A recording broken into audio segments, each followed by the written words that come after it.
సిద్దిపేట జిల్లా హుస్నాబాద్ నియోజకవర్గంలో గౌరవల్లి ప్రాజెక్టు పర్యావరణ అనుమతులపై సుప్రీంకోర్టు కీలక తీర్పు ఇచ్చింది. ఇప్పటికే మంజూరైన పర్యావరణ అనుమతులు చెల్లుబాటులో ఉంటాయని స్పష్టం చేయడంతో 90% పూర్తయిన ప్రాజెక్టు నిర్మాణానికి మార్గం సుగమైంది.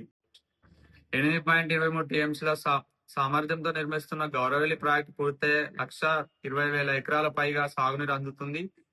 సుప్రీంకోర్టు తీర్పుతో హుస్నాబాద్ కాంగ్రెస్ నాయకులు పటాసులు కాల్చి సంబరాలు నిర్వహించి అంబేద్కర్ విగ్రహానికి పూలమాలలు వేసి మిఠాయిలు పంపిణీ చేశారు. నిన్న సుప్రీంకోర్టు నుంచి పర్యావరణ అనుమతులు వచ్చినాయి. గౌరవల్లి గండిపల్లికి, తర్వాత మహబూబ్నగర్ జిల్లాలో ఉన్నటువంటి రెండు ప్రాజెక్టులకు తెలంగాణలో. అంటే ఇవన్నిటి వల్ల మన రాష్ట్ర ప్రభుత్వం ఏదైతే ప్రజా ప్రభుత్వం రేవంత్ రెడ్డి గారి నాయకత్వంలో నడుస్తున్నటువంటి ప్రభుత్వం, మనము రైతాంగానికి అనుకూలంగా పనులు చేసే ప్రభుత్వం, విద్యార్థులకు, ఉపాధ్యాయులకు, ప్రజలకు, మహిళలకు, తర్వాత అందరికీ, వైద్య రంగానికి అందరికీ సేవ చేయాలనేటువంటి ఉద్దేశంలో ఈ ప్రభుత్వాలు పనిచేస్తున్నారని చెప్పడానికి ఒక నిదర్శనం. చాలామంది మన సోదరులే కొందరు కోర్టులో పోయిరు. ఒకనాడు మనం కూడా 10 సంవత్సరాలు టీఆర్ఎస్ ప్రభుత్వం అధికారం ఉన్నప్పుడు మరి ఈ ఊరికి సెంటిమెంట్ అనేటువంటి పేరు మీద కేసీఆర్ గారు డిపో పక్కపంటి అటు డిపో ఉత్సవాలు పక్కపంటి వచ్చి మీటింగ్లు పెట్టి అంతకుముందే మెదక్లో పెట్టిండు, అంతకుముందే మహబూబ్ నగర్లో పెట్టిండు. ఆడ పెడితేనే వెళ్తామని అక్కడ చెప్పిండు, ఇక్కడ కూడా అన్న సెంటిమెంట్ అని చెప్పిండు. ఇది తెలంగాణ రాష్ట్రం ఎవరడ్డమంతలో చూస్తా, నేను కృషి చేసుకొని కడతా అన్నాడు. కానీ ఆయన మాత్రం 4 కట్టుకున్నాడు.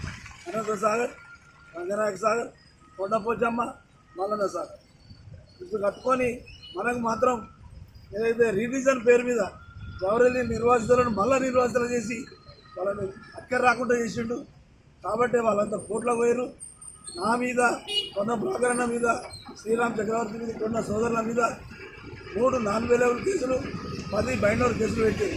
నేను అన్నమా తొందర కట్టమన్నాం అంటే కక్షతోని పోయిరు. కాబట్టి ఇలా ప్రజలు వాళ్ళకు దూరం పెట్టి మనం ఎన్నికల వాగ్దానంలో చెప్పినాం 100 రోజులనే మనం చేస్తామని. మరి 100 రోజులు కాదు, 200 రోజులు అయింది. అయినా నిన్న మరి సుప్రీంకోర్టు క్లియరెన్స్ ఇచ్చింది. ఇంకా దానికి సంబంధించిన చాలా సహాయ సహకారాలు రైతాంగానికి నిర్వాహణ చేయాలి. ఈ 1,25,000 ఎకరాలకు సాగునీరు, తాగునీరు అందియాలి. మరి అప్పుడే ఈ ప్రాంతం నుంచి దుబాయ్, బొంబాయి, బొగ్గుబాయి కడుపు చేతులు పట్టుకొని పోయేటువంటి ఈ ప్రాంత వాసులు వేరే ప్రాంతాల నుంచి ధనవంతులు కూడా వచ్చి ఇక్కడ పెద్ద పెద్ద ఫ్యాక్టరీలు పెట్టుకొని, విత్తనాల ఫ్యాక్టరీ లేదు ఇక్కడ, గోదాములు లేవు ఇక్కడ, మార్కెట్లు సబ్సిడెంట్ లేవు ఇక్కడ. అవన్నీ కూడా 1,25,000 ఎకరాలు వారితే అవన్నీ మా ఏరియా ఒక మరో సింగరేజ్ లెక్క, మరో హైదరాబాద్ లెక్క, మరో నిజామాబాద్ లెక్క ఒక పెద్ద పొటెన్షియల్ ఏరియా అవుతుంది. బతుకుదెరువు కోసం వచ్చేటువంటి ఏరియా అవుతుందని ఎన్నో రోజుల నుంచి అవగాహన చెప్పిండు. రేవంత్ రెడ్డి గారు డీసీసీ ప్రెసిడెంట్గా చెప్పిండు, ముఖ్యమంత్రిగా చెప్తాడు. కాబట్టి ఈ ప్రాంతాన్ని అభివృద్ధి చేసుకోవడానికి శుభసూచకం సుప్రీంకోర్టు ఢిల్లీ నుంచి ఒక వార్త వచ్చింది.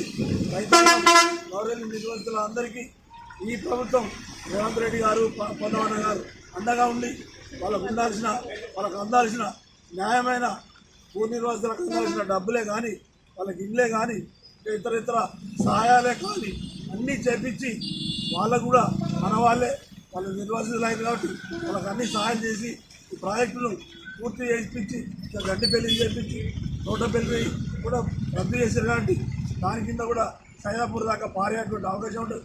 ఇవన్నీ చేసుకుంటే ఈ ప్రాంతం అంతా అభివృద్ధి అవుతుంది. దీనికి అందరూ సహకరించాలి. అందరూ పెద్ద మనసుతోని ముందుకు వచ్చారు. గత 10-15 రోజుల నుంచి కూడా మంత్రి గారితో టచ్లో ఉండి మాట్లాడతారు. విద్యావంతులు, మేధావులు అందరూ సహకరించి ఇది చేసుకుందామని తెలియజేస్తూ సుప్రీంకోర్టు ఇచ్చినటువంటి డైరెక్షన్ను హర్షిస్తూ ఇంకా రాబోయే రోజులు అందరం కలిసి చేసుకుందాం, ఈ ప్రాంతాన్ని అభివృద్ధి చేద్దాం. రాజశేఖర రెడ్డి సాబ్ కళ ఇది.